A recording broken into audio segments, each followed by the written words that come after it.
Fasan, good afternoon. I come from the Yuchi and Anishinaabe nations. My home is in Oklahoma.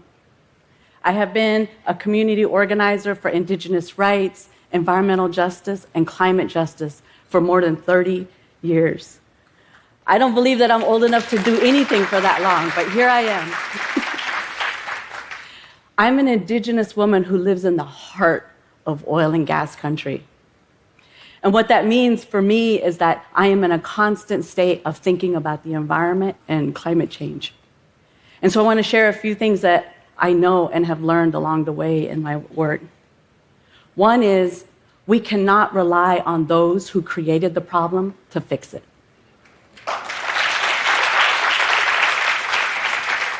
Two, we need to move with an urgency that is not happening now. And three, we need leaders who are experiencing the harm to be the ones coming up with the solutions.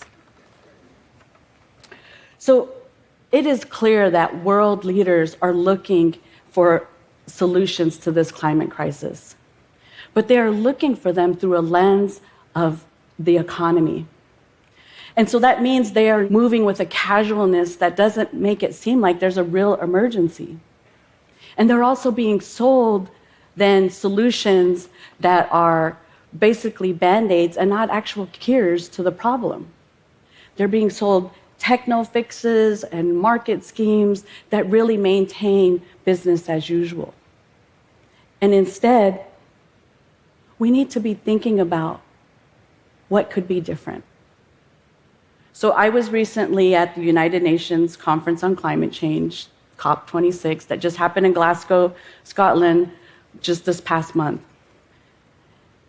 And it was apparent to me that those who created the agenda are also part of the problem. First of all, they created an admittance policy that was really a policy of exclusion for many grassroots communities across the world, and especially those of the global south. That policy also ensured that the largest badge delegation at COP were fossil fuel lobbyists. Can you believe that? Actually, I can, because this has been sort of the norm at COP since its beginning, which is why we need a shift in who are the leaders that they're listening to. And the shift in leadership are coming up with the solutions. We need the knowledge and expertise of those at the front line. And by front line, I mean those communities and peoples who are experiencing climate change today, and some who have been experiencing the harmful effects of climate change for decades now. Those are the frontline leaders that we need to be looking to for their expertise.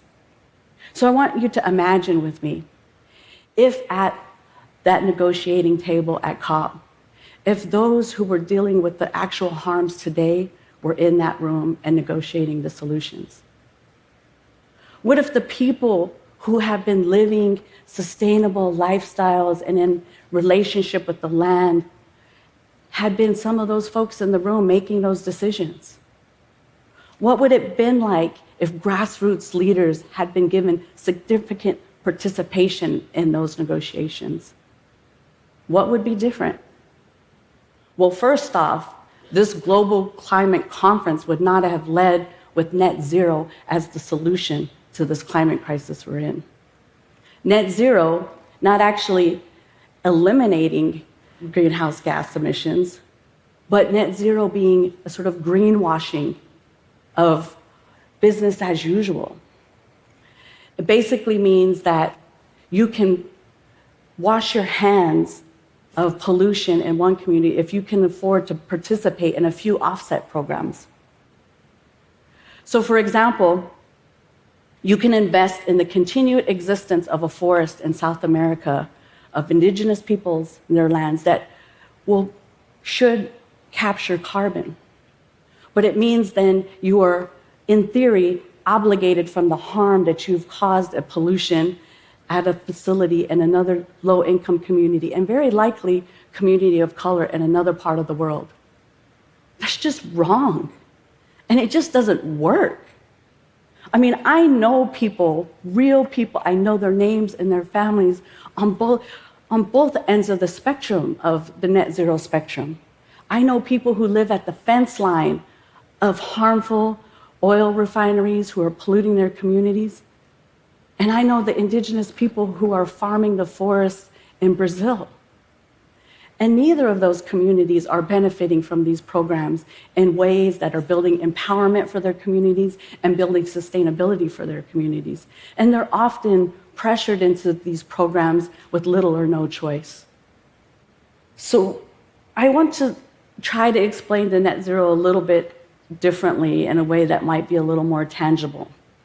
If you think about it as kind of like the net part of your paycheck, you get a job, you negotiate a pay, and you feel really excited about that. But on that first day, when you get that first payday, you feel the crunch of it's a lot less than you thought it was going to be.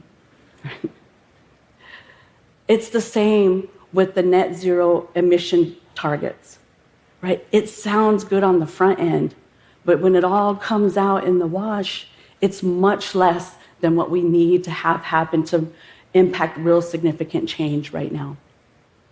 So what we need is a shift in leadership. We need leaders who are moving with the urgency that people are feeling harm and hurt today. And we need leaders who are moving with the values about community and about the land and the relationship with land. Those are the kind of leaders that we need to have leading with the solutions and the negotiations of addressing this problem on a worldwide level. So that kind of leadership, if we just shifted those two things about urgency and values, that would help all of us worldwide.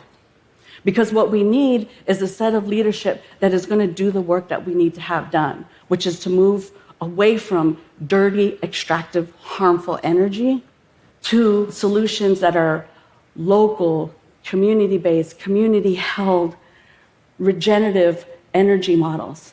And they exist. They exist in communities where people are saying, hey, if the government's not going to help us, we're going to do what we need to do right now. And they are doing these projects in their communities.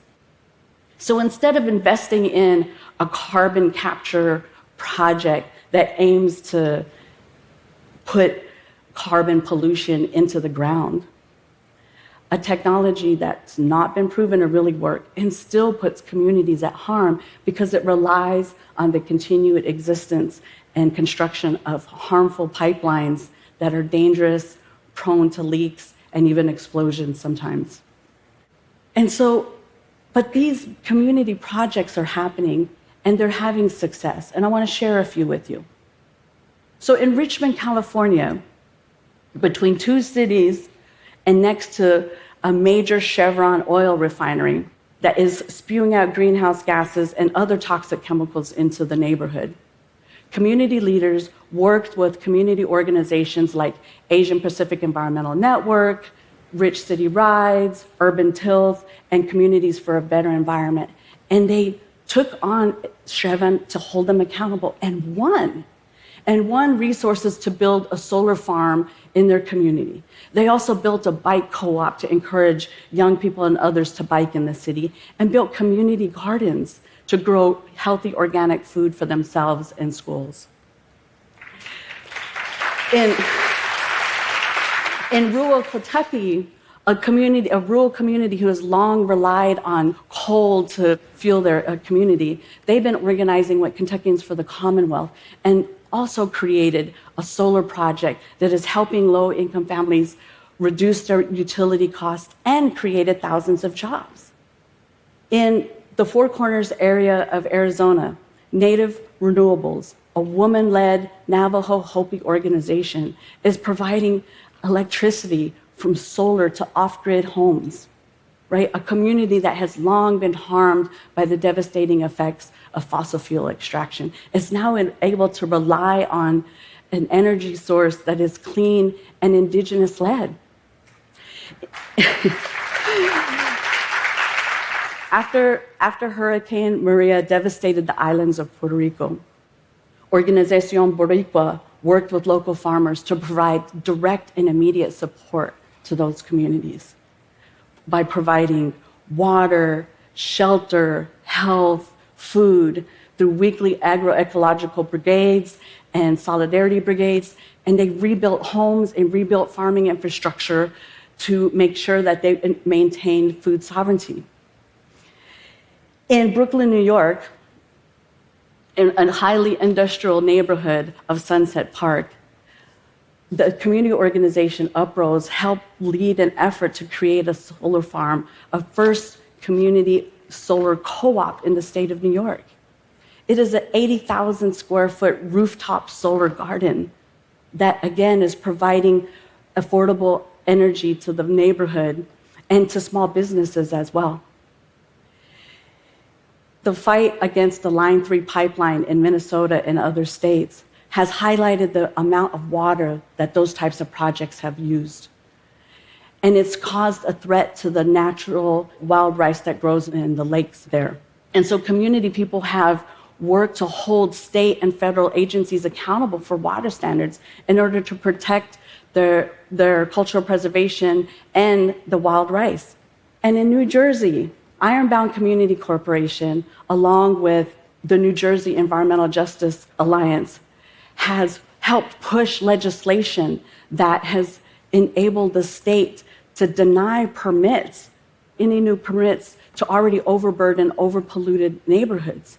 And it's set a standard for other states to use, which has become a historic environmental justice legislation for the country.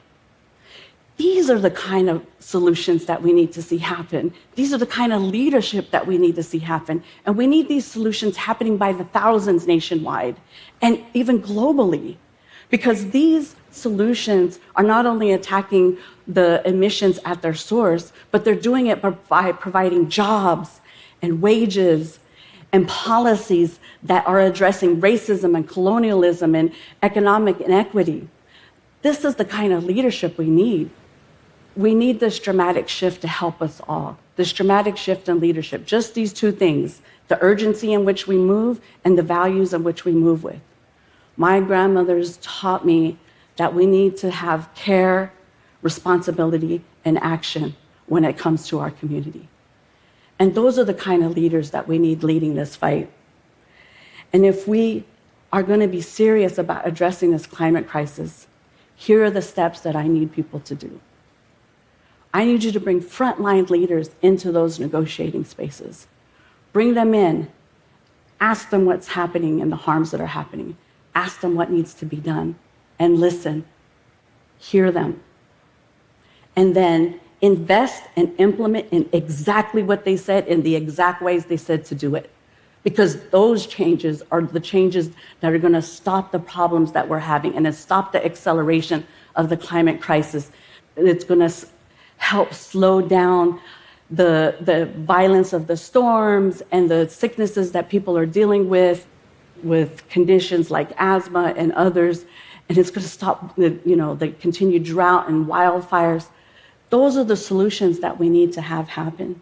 And I need you all to help carry not only the ask to shift that for our communities, but also those values. So I ask you, I invite you to join me in this, and I challenge you to go out and challenge our elected leaders and others. And if they're not doing the right job, then we tell them who the leaders are that need to be there. We need frontline leaders to be in the spaces. Thank you.